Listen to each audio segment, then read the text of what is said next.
Okay then guys, controversy striking in the system for Helldivers 2, as there seems to be a lot of things going on. Spitz did call it, and PC Gamer has made statements. And on top of that, we've got some friendly reminders and some funny clips for you guys to watch, as well as some talks about certain situations. So with that being said, if you haven't already, smash that beautiful blue thumbs up and subscribe with post notifications turned on. It'd be greatly appreciated. On top of that, check out our sponsor, Instant Gaming, the favorite place for games for Steam, Origin, Battle.net, Uplay, and indie games up to 70% off. They're completely digital games with instant delivery 24/7, and it's completely safe and legal as they bulk buy from the developers and sell to you guys at a cheaper price. So what are you waiting for? Go get your games dirt cheap down in the description right now via the link. With that being said, let's dive on into today's video. So yesterday we covered everything that Spitz had gone over. Now, if you guys did miss that because it was a late upload, then I will leave the link in the top right annotation just now. But he went over a hell of a lot with regards to the major order, and had essentially said that if we pulled off taking Martel Gambit, he would liberate 2 planets for the price of 1, although one of them would obviously only count for the major order, which is the defense for at least 10 planets. So one of them would count because only one of them was on a defense order. And what this essentially meant was that the supply lines would cut off certain planets, and the system is meant to originally do that. So it worked in a really good systematic movement. Although Spitz did say that the likelihood is that PC Gamer or IGN would jump on a bandwagon and claim that they were doing things such as telling the community to do things they didn't need to do. And lo and behold, it actually happened. Spitz posted up in the Discord stating, "Did I call it or did I call it?" With PC Gamer putting an article stating, Game Master Joel cuts an unprecedented deal with Helldivers 2 players. Pull off the Martel Gambit and he'll liberate 2 planets for the price of 1. And the article on this is absolutely hilarious. And essentially, they just pretty much BS'd the entire community with this article, mainly because that's not really how it went.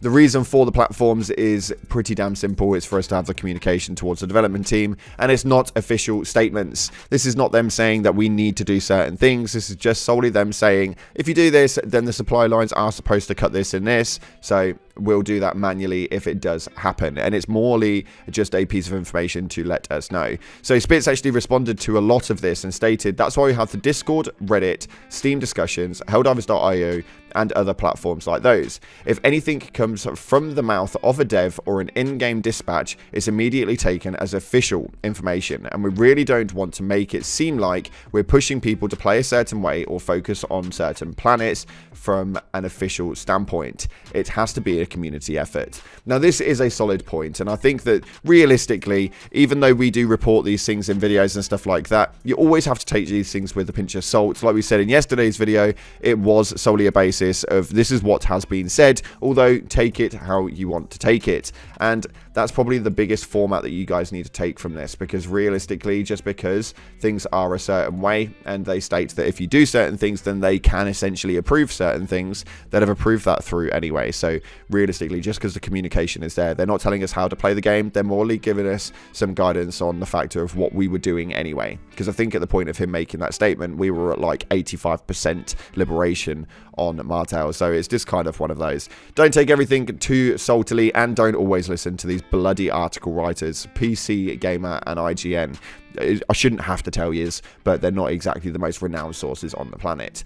Although, one thing that we do have to thank Arrowhead for is quite a simple format really, but this post right here actually gives us a solid reminder, which has gone up for a few hours now with 1.8 thousand upvotes, stating, just a friendly reminder how this game would be ruined by AAA developers. Thank you, Arrowhead. With the Democratic Detonation War Bond having an expiration of 16 days and 8 hours, and having the unlock with Super Premium and then unlock with Super Premium with the $8.99, $14.99 and all of that stuff on there, as well as the pieces inside of it not being a sideward step. The sideward step on side of this is actually hilarious. We're going to talk about that in just a second, but the actual stuff in there would have probably been statistically a lot better than everything that you had, which would have made it a pay-to-win situation.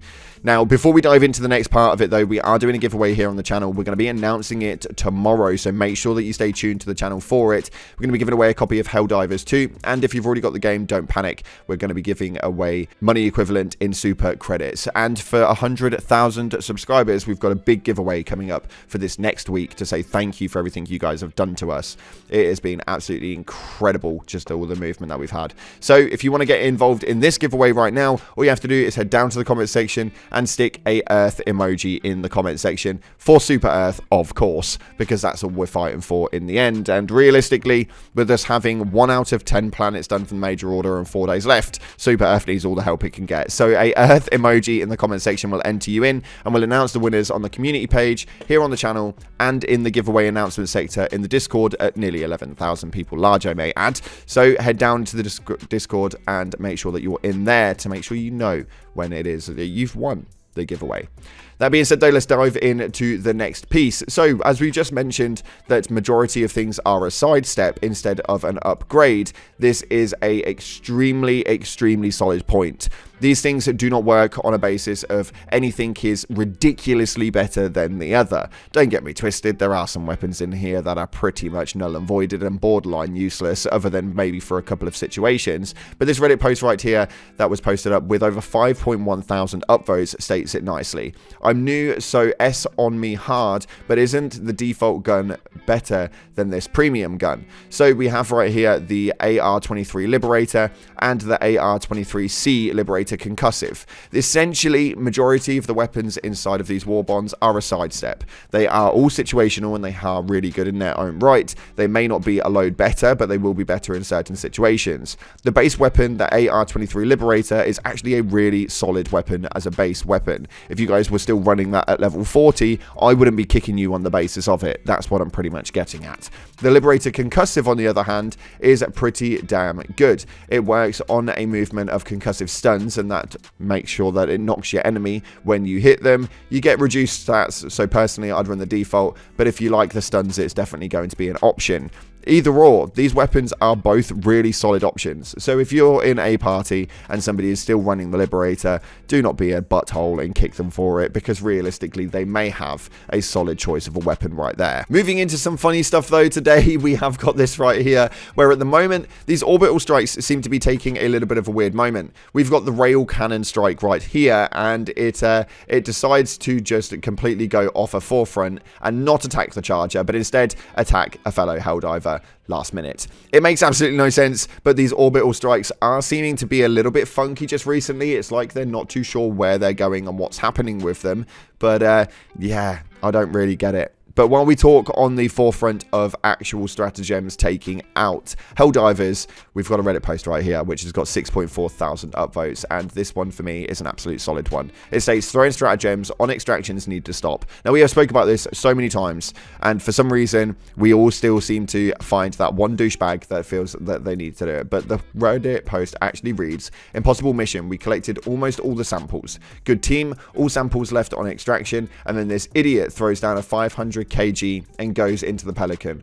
All of us fighting our way to enter. We would enter in 5 seconds. He didn't even take the samples. If he took the samples, I would be okay. You want it to be funny. XP is not the important, but dude, we worked so hard to get that many samples. I have a job. Can't farm samples all day long. Please don't throw stuff at the Pelican. Yeah, I get it. It's cool that Pelican protects you from damage, but you risk ruining a good mission. I can't believe how many people do this when such a high sample count is at risk. And this guy is not a new player. He was level 58. So for me, this one is annoying as hell. I absolutely hate it. For those of you guys who know, Brown Yoda, very good friend of mine, probably one of my best friends in the world. He is a nightmare for this stuff. He loves team killing. He loves team killing Cloud. That's pretty much all it goes down to. Now, don't get me twisted. Running these stratagems at the Pelican site do work as a really cool cinematic to end the mission on a really high note, and it gets everybody gassed if you do it correctly.